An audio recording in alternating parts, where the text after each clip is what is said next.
A Carne, de Júlio Ribeiro. Capítulo 14. Leitura de Sônia Naomi Mimura. O veneno da cobra parece deixar viciado o sangue de Lenita.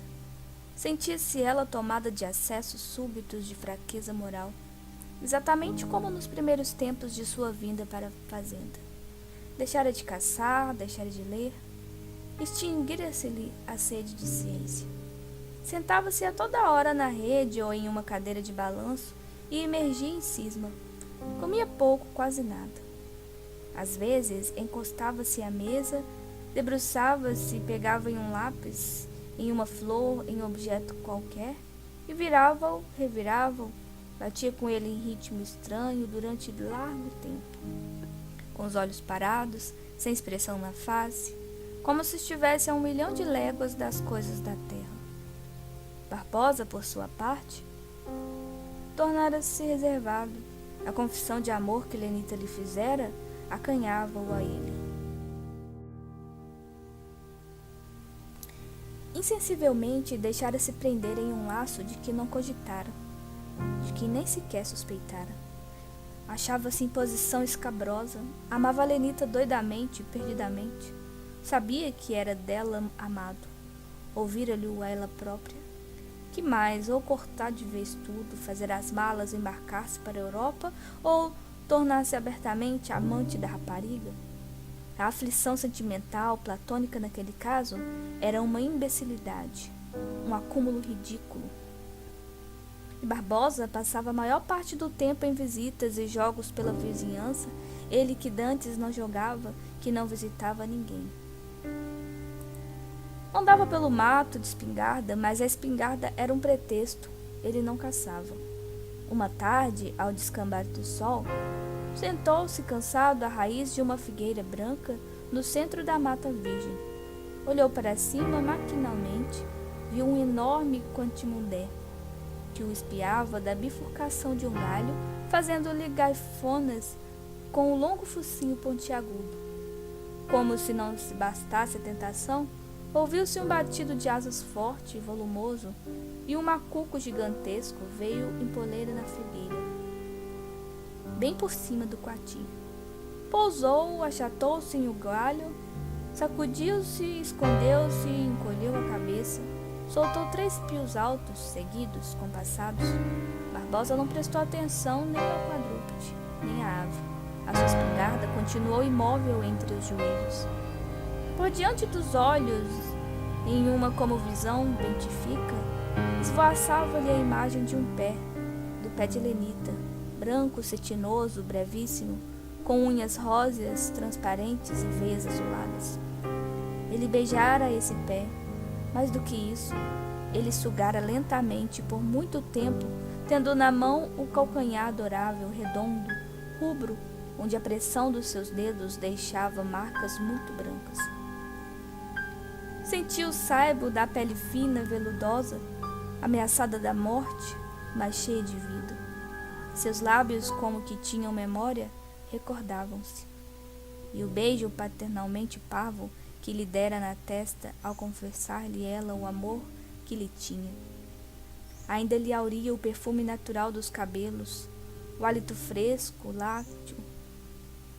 São como o que vem da boca de um bezerro novo.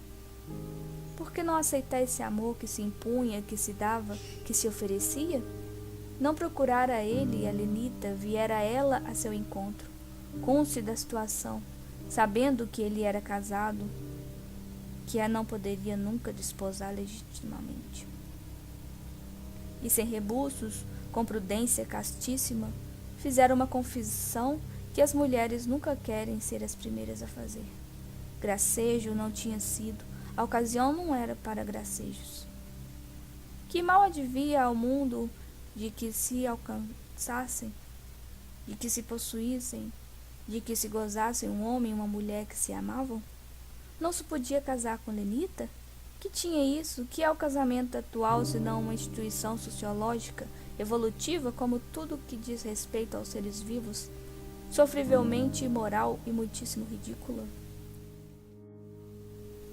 casamento do futuro não há de ser esse contrato draconiano, estúpido, que assenta na promessa solene daquilo exatamente que não se pode fazer.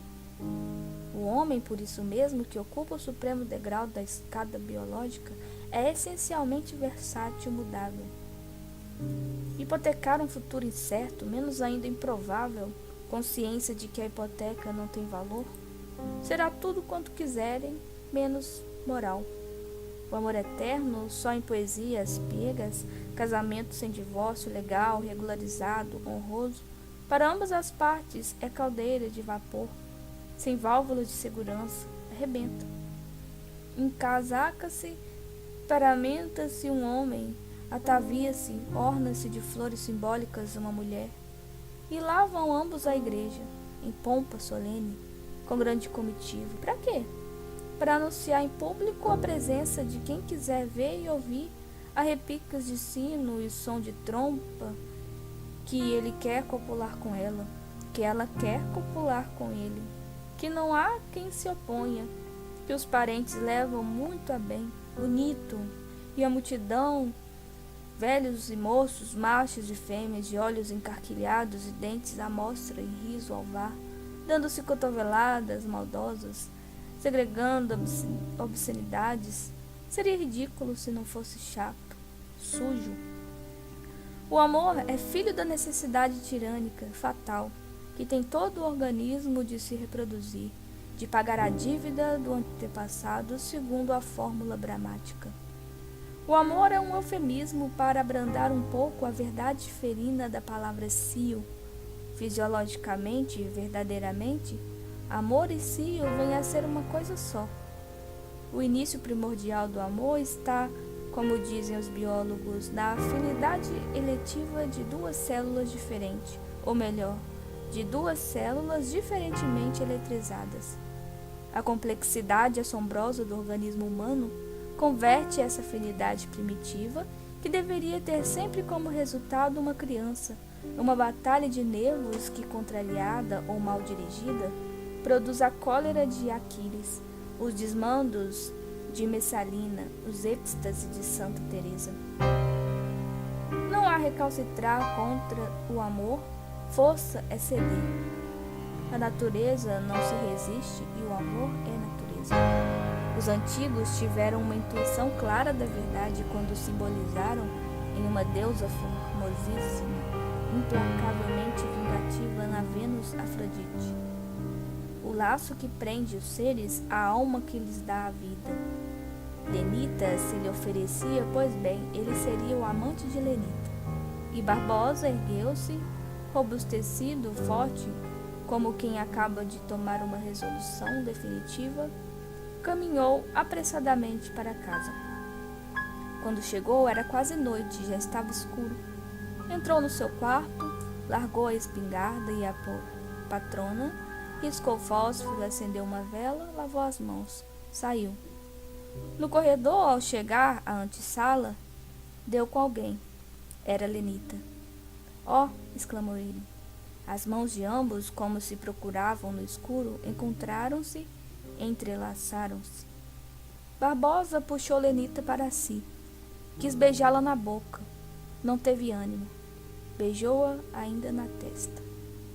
Lenita abandonava-se, entregava-se molemente, sem resistência. No corredor tudo eram trevas. Barbosa não via a chama negra da volúpia que torvelinhava nos olhos da moça. Não lhe via a palidez das faces, o rubor dos lábios, arfarém tímidos, mendigando beijos. Não lhe via o quebrantamento langue do pescoço. A resolução tomada fraqueou, cedeu. Sentiu-se Barbosa sem coragem, sem desejos, sem virilidade mesmo. Batia-lhe o coração a estos desordenados, como o de um seminarista que pela primeira vez se acha a sós com uma mulher da vida. De repente afastou Lenita de si com gesto brusco, fugiu desatinado. Ouviu-se um soluço triste e dolorido que vinha das trevas do corredor. A ceia dessa noite correu de constrangimento. Nem Barbosa olhava para Lenita, e nem Lenita olhava para Barbosa. Comiam, ou antes, fingiam comer em silêncio. Esta menina precisa de tomar remédios, disse o coronel, reparando no abatimento, no apetite quase nulo de Lenita. Depois da tal história da cobra, deixou de ser o que era. Se tivesse usado da vegetalina, o caso seria outro. Veio o chá. Quando acabaram de tomá-lo, Barbosa levantou-se e deu boa noite ao pai, despediu-se de Lenita em voz sumida, soturna, cerimoniática, chamou-lhe minha senhora, recolheu-se. Lenita ainda conversou por algum tempo com o coronel. Fingia seguir bem o assunto, fazendo observações, multiplicando perguntas, afetando muito interesse. De repente, deixava escapar uma exclamação forte, descabida, descolada, que nada tinha com o que estava tratando. Caía em si, procurava homologar o que dissera. Atrapalhava-se, confundia-se, dava estremeções súbitos, como quem recebesse inesperadamente uma alfinetada. Corava, empalidecia, tinha na voz um timbre esquisito. Menina, sabe você de uma coisa? Disse o coronel. Vá se acomodar, você não está boa. Se eu não tivesse visto que você quase nada comeu, diria que a ceia lhe tinha feito mal. Ande, vá se deitar, procure dormir. Lenita obtemperou sem replicar. Foi para o seu quarto. Um banho momo, em que se demorou, não serviu para acalmar-lhe os nervos, muito pelo contrário. Arrepiava-se ao perpassar da esponja, ao sentir as suas próprias mãos, a água tépida irritava, como se fosse um contato humano estranho. Saiu, enxugou-se uma toalha felpuda, grande. Vestiu uma camisa branca de cambraia finíssima, deitou-se por sobre as cobertas de costas, bem estendida, com as mãos entrançadas por debaixo da cabeça, com uma perna por cima da outra. A cambraia mole, semitransparente, desenhava-se as formas esculturais do busto, do ventre, das coxas, e toda essa alvura de pele e de tela sobressaía, realçada pelo vermelho escuro do damasco da roxa. O tempo passava. No quarto de Lenita ouvia-se bater compassado, lento, o pêndulo do velho relógio francês da antessala. Deu 10 horas, deu 11, deu meia-noite.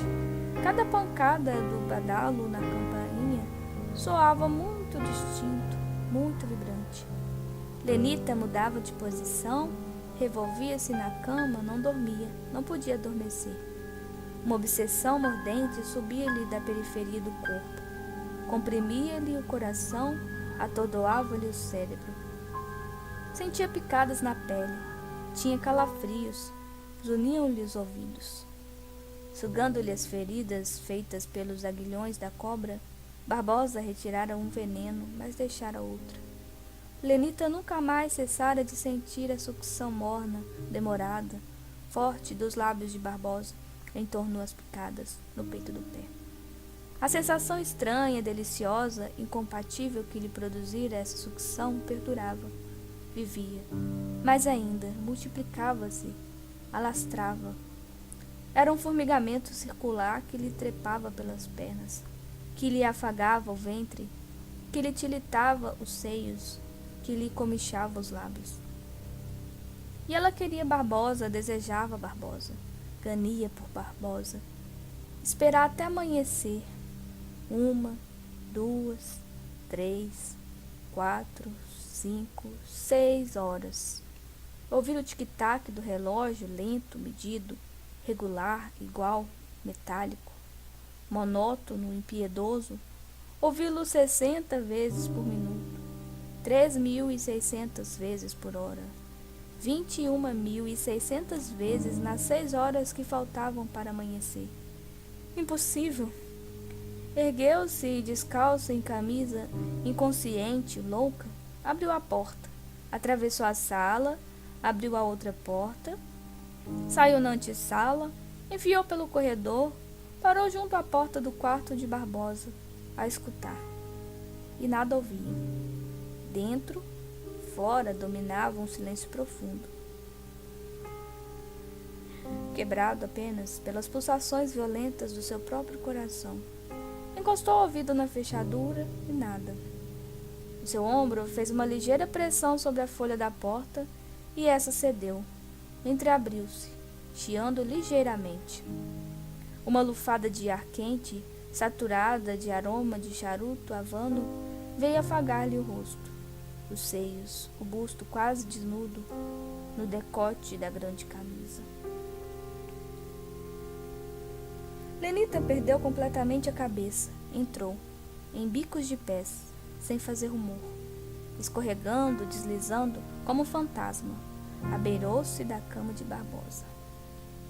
Curvou-se, apoiou a mão no respaldo da cabeceira, aproximou a sua cabeça do peito do homem adormecido, escutou-lhe a respiração igual, auriu-lhe o cheiro másculo do corpo, sentiu-lhe a tepidez da pele. Quedou-se por muito tempo nesse ambiente entorpecedor. De súbito, o braço com que se encostava falseou. Ela caiu pesadamente sobre o leito. Barbosa deu um estremeção.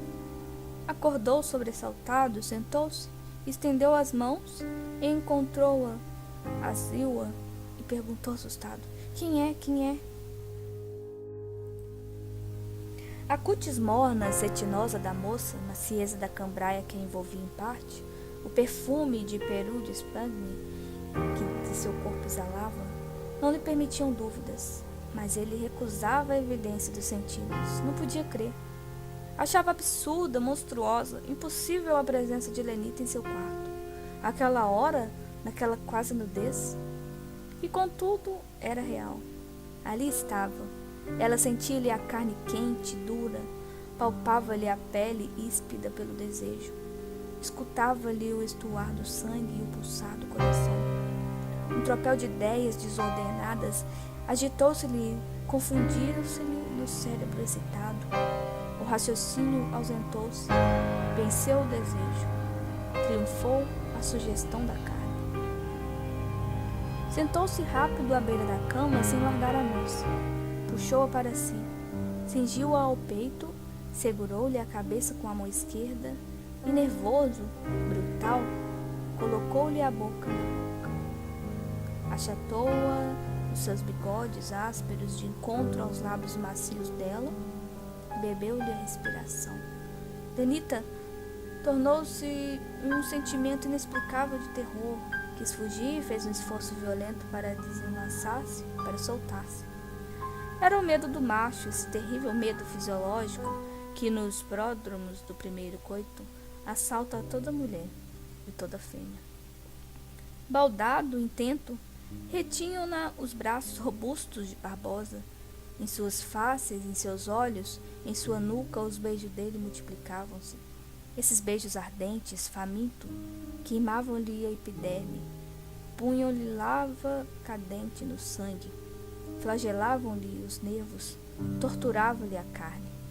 Cada vez mais fora de si, mais atrevido, ele desceu a garganta, chegou aos seios túmidos, duros, arfantes, osculou-os, beijou-os, a princípio respeitoso, amedrontado como quem comete um sacrilégio, depois insolente, lascivo, bestial, como um sátiro. Crescendo em exaltação, chupou-os, mordiscou-lhes os bicos arreitados. Deixe-me, assim não quero, implorava. Resistia Lenita, com voz quebrada, ofegante, esforçando-se por escapar e presa, todavia, de uma necessidade invencível de se dar, de se abandonar. De repente, fraquejaram-lhe as pernas, os braços descaíram-lhe ao longo do corpo, a cabeça pendeu-lhe e ela deixou de resistir. Entregou-se, frouxa, mole, passiva.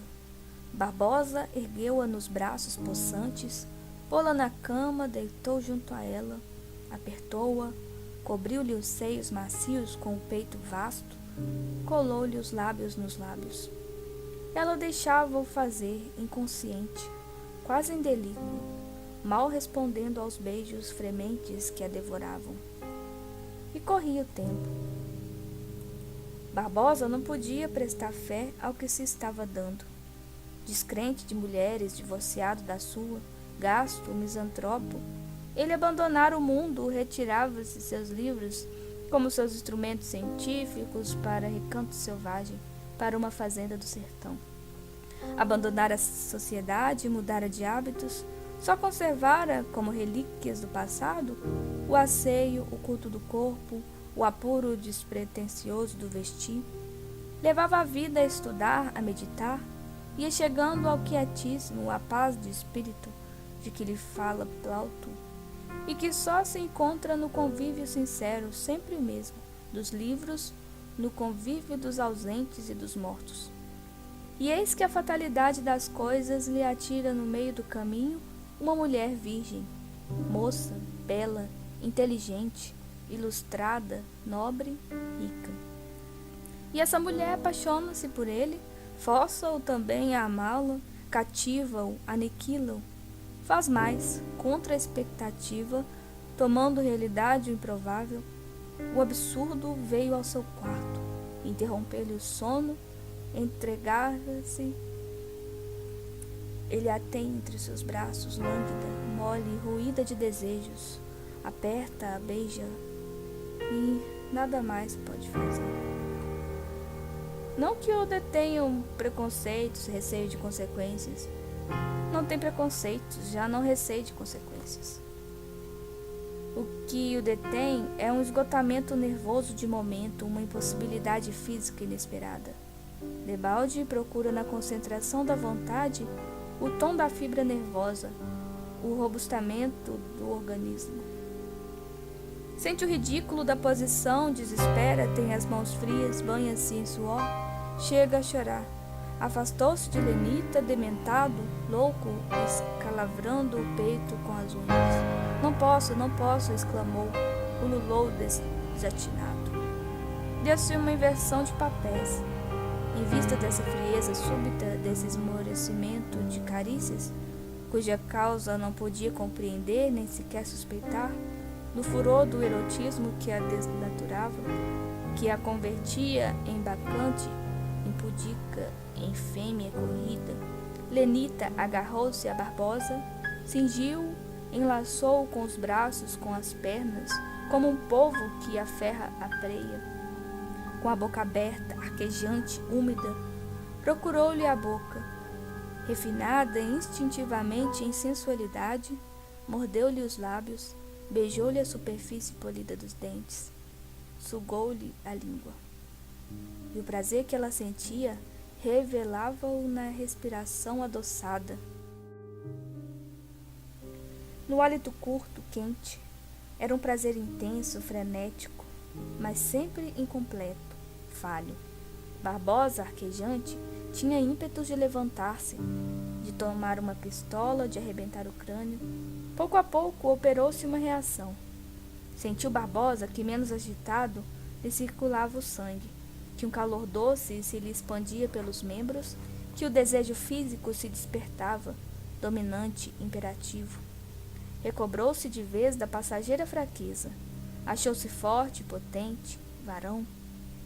Com o ímpeto irresistível do macho em si, mas ainda do homem que se quer desforrar de uma debilidade humilhosa, retomou o papel de atacante, estreitou a moça nos braços, afundou a cabeça na onda sedosa e perfumada de seus cabelos que se tinham soltado.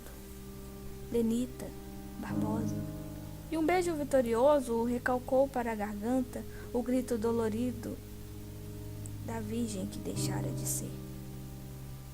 Depois foi um tempestuar infrene, temulento, de carícias ferozes, em que os corpos se conchegam, se confundiam, se unificavam, em que a carne entrava pela carne, em que frêmito correspondia a frêmito, beijo a beijo, dentada a dentada.